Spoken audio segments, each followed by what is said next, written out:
Alhamdulillah, program Titian Barokah paket 8 gratis 1, paket ekonomis 12 hari plus taif. Jadi 8 orang yang berangkat gratis 1 orang. Paket ekonomis booking sekarang, 1 kamar isi 4 orang itu disebut quad, 1 kamar isi 3 orang disebut triple, dan 1 kamar isi 2 orang disebut double. Itu ada harga-harganya guys. Harga tersebut sudah termasuk tiket pesawat, tour leader, mutawif, handling airport, visa umroh, perlengkapan umroh, air zam-zam, city tour, Makkah dan Madinah, makan full board, dan lain-lain. Segera hubungi kita di nomor yang tercantum di sini. Segera hubungi kami agar dapat umroh yang barokah, aman dan terpercaya.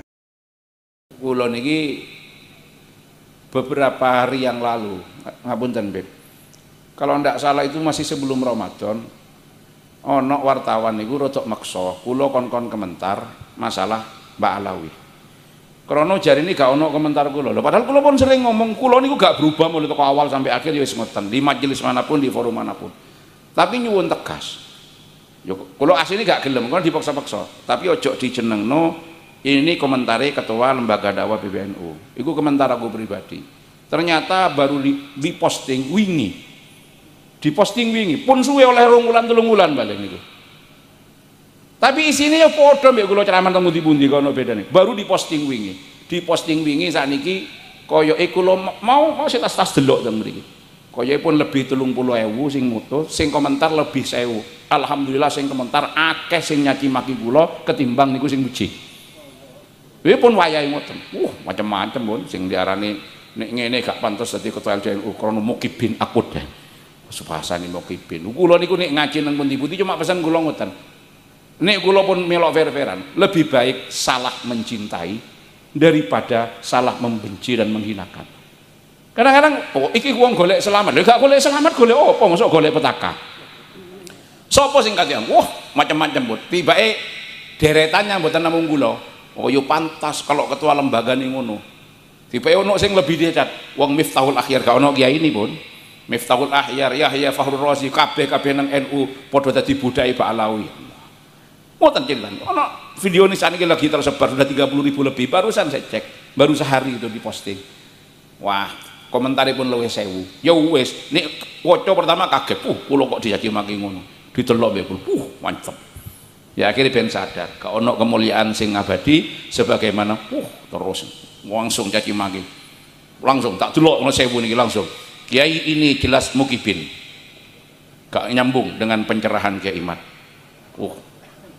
Yang ditunggu umat warga NU bukan pendapat pribadi tapi sikap NU secara lembaga. Pokoknya dicaci maki kula. Gak pantas sampean jadi ketua NU kan, ketua NU. Kok dipilih wong koyo ngono? Alhamdulillah akhirnya milihno. Alhamdulillah pinjeng pada kula teng Jakarta. Tak waca mbek kula. Kok asik, semakin banyak yang mencaci kok semakin asik ngene. Ono sing tulisani kiai doktor tapi goblok. Alhamdulillah. Pun dadi wong goblok wis nek. Padahal biyen wong bulu ya gak ono sing wani muni ngoten mbek nang kula. Ya niku jenenge, berarti kan ada gitu. Ternyata nopo? Tibake santri-santri kula sing warga NU gak pati akeh sing gelem komentar ngoten-ngoten. Akhir sing komentar sing liya-liya ngoten. Padahal kula kan namung datar. Awalnya kula guyon. Saya ini enggak senang kok untuk ngurusi urusan nasab. Iku wis jelas. Luwih seneng kula ngurusi nasib sing durung pati jelas. Lalu kula ngoten. Nasib napa? Ya nasib nang dunya, apa malih nasib nang akhir? Kan durung jelas kula. Lah nek nasab kula kan pun jelas kula anake sapa, kula yo anake bapak yo anake bapake. Berarti kula niku putune mbah. Ngoten ka. Ya panjenengan nggo ngono wetensan kan? Ya kula niki putune mbah, kula niki nggih cicite Mbah Mbuyur. Kan ngoten mawon kan? Ya padha mbek Ustaz Imdad padha. Ustaz Imdad niku ya putrane bapake, putune mbah. Kan ngoten mawon. Maksud kula sing jelas niku, aku luwih seneng ngurusi nasib. Rame pun sing ngomong. Kok ngomong dadi ketua LDNU kok ngomongi nasibe perut tok apa wedi gak mangan. Wah, kok dadi ceritane ngoten. Kula nyeritakan ngoten. Lah akhirnya kula sampaikan.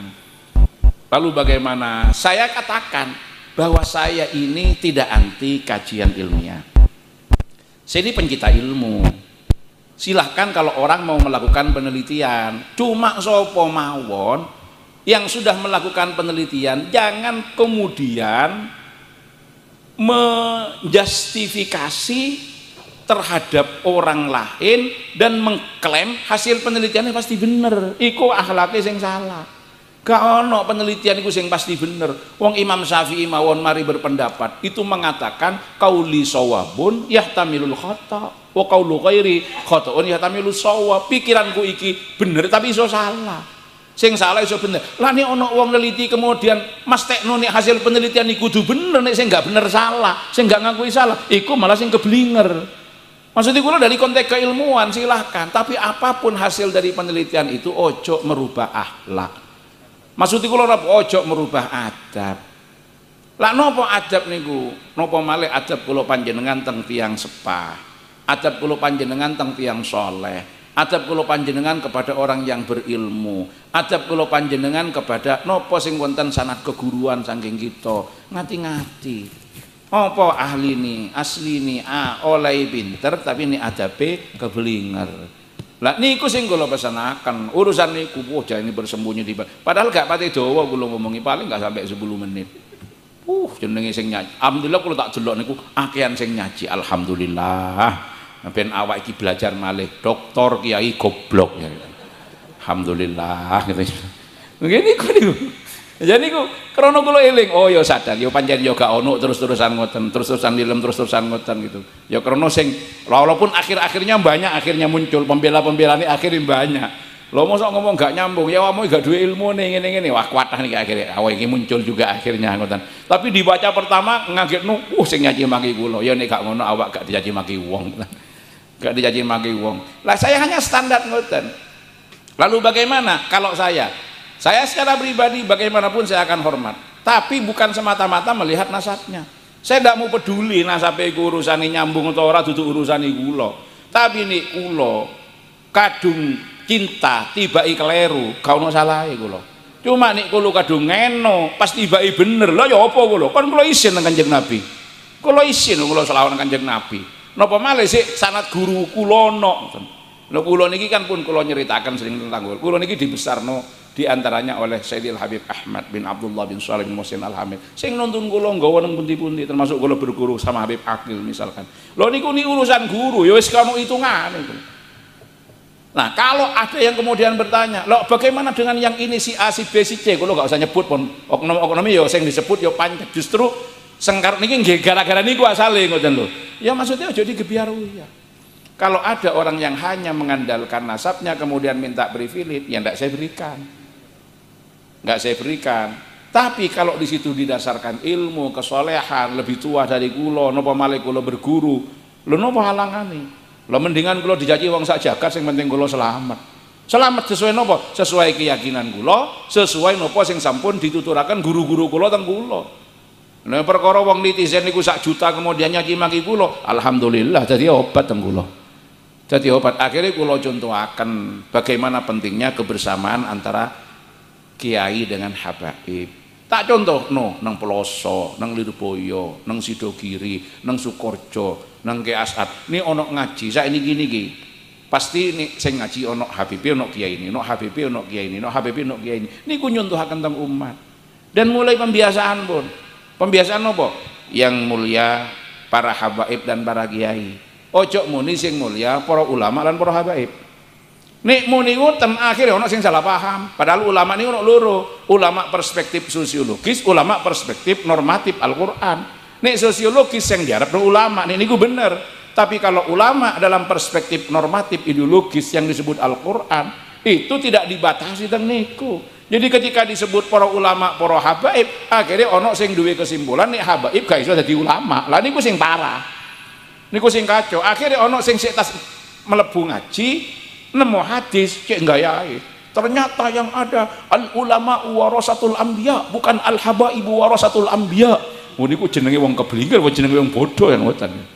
Lho sing muni habaib gak iso masuk ulama iku sapa? Ya sing ana privilege pancen ulama, tapi ulama niku bisa terdiri dari habaib, dari kiai, dari asatid, dari kawakis, dari nawaning, dari para profesor, dari para ilmuwan, saking para peneliti, sing penting duwe ilmu ning nggawa khosyah ilallah niku kriteria ulama teng Al-Qur'an.